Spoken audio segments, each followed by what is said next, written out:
พี่น้องคะสวัสดีพี่น้องที่รักทุกท่านนะคะพบกับช่องประจอยเกษตรหาจีคือเก่าเนาะพี่น้องคะในคลิปนี้มีข่าวสารเกี่ยวกับมันสำปะหลังตอนนี้รู้สึกว่ามันสำปะหลังของเฮาราคาขึ้นแล้วนะพี่น้องทยอยขึ้นทีละ5 ตังค์10 ตังค์แล้วนะอย่างเช่นราคามันสำปะหลังอยู่ณอำเภอน้ำยืนตอนนี้2.75 บาทราคาช่วงฝนตกแต่ก่อนน่ะราคาจะอยู่ที่2.50 บาท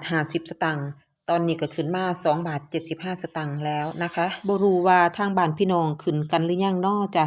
แจ้งให้ทราบกันในเด้อพี่น้องคะแล้วก็ยังมีอยู่อีกว่ามันสำปะหลังขาดตลาดดิพี่น้องมีข่าวออกมาแบบนี้นะคะร้านมันแล้วก็โรงแป้งแย่งกันซื้อราคาพุ่งขึ้นอีกเป็นระดับแล้วนะคะพี่น้องอันนี้ข้อมูลจากฐานเศรษฐกิจนะพี่น้องเพิ่นก็ได้ลงข่าวมาแล้วป้าจอยก็ไปคิดค้นหาข่าวเกี่ยวกับมันสำปะหลังให้พี่น้องของเฮาได้รับรู้กันเดี๋ยวเฮามาฟังรายละเอียดไปนํกันเนาะส่วนนายกสมาคมการค้ามันสำปะหลังคาดการณ์ปี68ส่งออกผลิตภัณฑ์มันสำปะหลังทะลุไป 4.5 ล้านตันนะคะพี่น้องห่วงปี2569บัดนี้ผลผลิตบ่พอส่งออกวอนรัฐบาลผ่อนปลนนำเข้าจากประเทศเพื่อนบ้านวันเสียตลาดให้เวียดนามว่าซั่นการส่งออกสินค้ามันสำปะหลังและหัวมันสำปะหลังไทยไตรมาสสุดท้ายปี2568และแนวโน้มการส่งออกปี2569จะเป็นแบบใด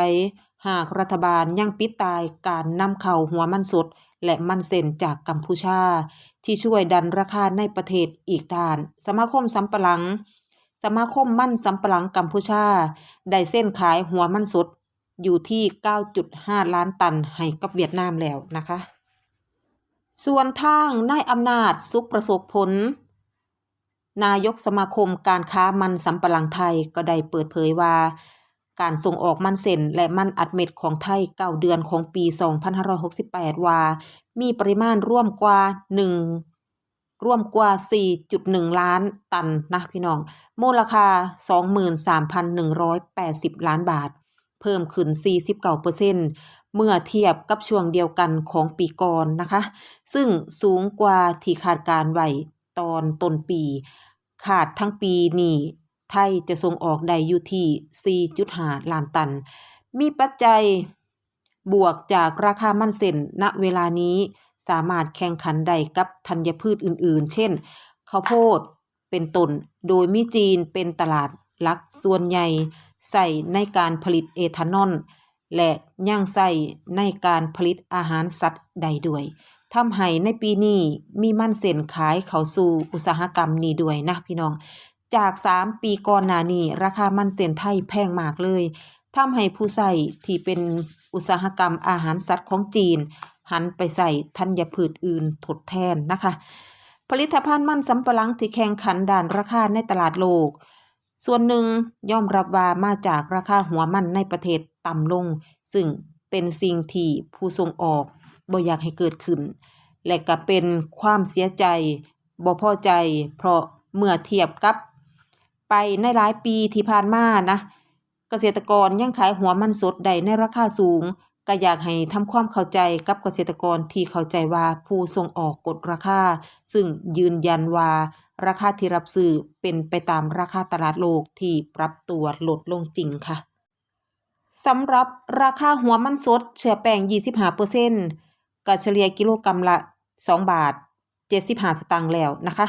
เป็นราคาที่ปรับตัวสูงขึ้นอย่างต่อเนื่องจากผลผลิตมีน้อยฝนตกสินค้าขาดตลาดส่งผลให้ผู้ประกอบการโรงงานแป้งมันแย่งกันซื้อแล้วเด้อพี่น้องจ๊ะเป็นข่าวดีมากๆเลยนะคะเพราะว่ามีคำสั่งซื้อที่ต้องเร่งผลิตส่งมอบสินค้าสิ่งที่น่าเป็นห่วงในปีการผลิต2568และ69ประเมินผลผลิต22ล้านตันจากปีก่อน25-26 ล้านตันเนื่องจากราคาบ่ดีทำให้เกษตรกรหันไปปลูกพืชอื่นได้ราคาดีกว่าทำให้ผลผลิตปี2569มีแนวโน้มลดลงและน่าเป็นห่วงด้วยนะคะทั้งที่ความต้องการของโรงงานแป้งมันและโรงงานมันเส้นต้องการหัวมันสดถึง37ล้านตันทีเดียวค่ะแล้วนี่คือเป็นเหตุผลว่าเป็นหยังประเทศไทย ถึงจำเป็นต้องนำเข้ามันสำปะหลังมาโดยตลอดสาเหตุหลักก็มาจากโรคใบด่างมันสำปะหลังทำให้ผลผลิตต่อไร่ต่ำปี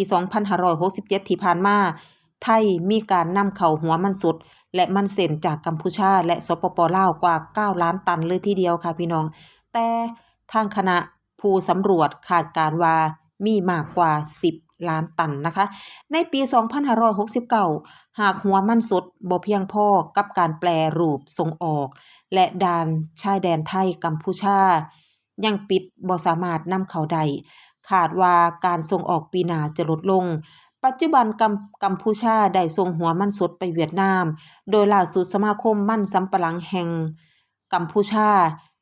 ได้ไปเซ็น MOU กับสมาคมมันสำปะหลังเวียดนามโดยจะส่งผลผลิตหัวมันสดปริมาณ 9.5 ล้านตันให้กับเวียดนามซึ่งได้เซ็นสัญญาไปแล้วนะคะดังนั้นเมื่อมันสำปะหลังเข้ามาไทยบ่ได้ก็เหลือที่ลาวซึ่งปีนี้นำเข้ามันเส้น 2.67 ล้านตันเทียบเท่ามันสด6ล้านตันซึ่ง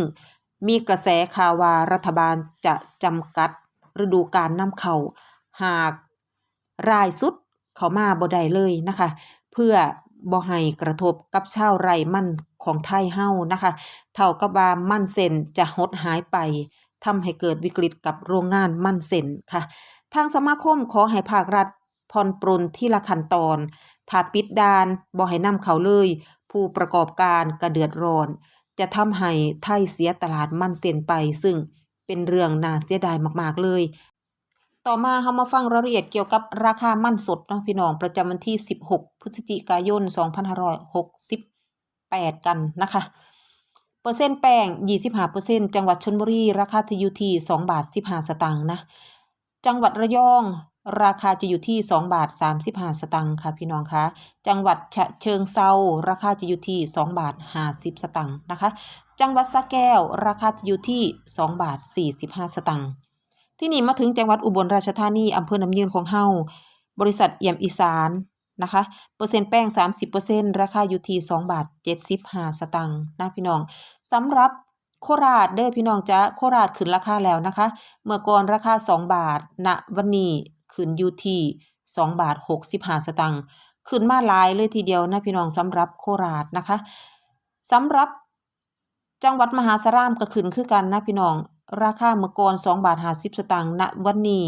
16พฤศจิกายนขึ้นมา5ตังค์คือ2 บาท 55 สตางค์นะคะอุดรธานีก็ทยอยขึ้นคือกันค่ะพี่น้องขึ้นมา5 สตางค์นะคะราคาจะอยู่ที่2 บาท 55 สตางค์นะคะสำหรับมันเส้นค่ะพี่น้องคะมันเส้นประจำวันที่16พฤศจิกายน2568จังหวัดชลบุรีราคาจะอยู่ที่6 บาท 20 สตางค์ต่อกิโลกรัมนะคะบางปะกง6 บาท 15 สตางค์นะคะบางไทร6 บาท 10 สตางค์ค่ะพี่น้องสำหรับนครหลวงราคาจะอยู่ที่6 บาท 10 สตางค์นะคะส่วนจังหวัดลพบุรีราคามันเส้นอยู่ที่6 บาทถ้วนนะพี่น้องอันนี้คือราคามันสดแล้วก็ราคามันเส้นของไทยเฮานะคะที่นี่เฮามาเบิ่งราคากากแห้งของโรงอัดกันบางนะพี่น้องจังหวัดชลบุรีราคากากแห้งอยู่ที่กิโลกรัมละ3 บาทสำหรับจังหวัดโคราชราคากะกิโลกรัมละ3 บาทคือกันค่ะพี่น้องสำหรับอำเภอบ้านหมอจังหวัดสระบุรีราคากากแห้งอยู่ที่2 บาท 70 สตางค์นะคะส่วนราคาโรงงานอาหารสัตว์นะพี่น้องมันเส้นอยู่ที่7 บาท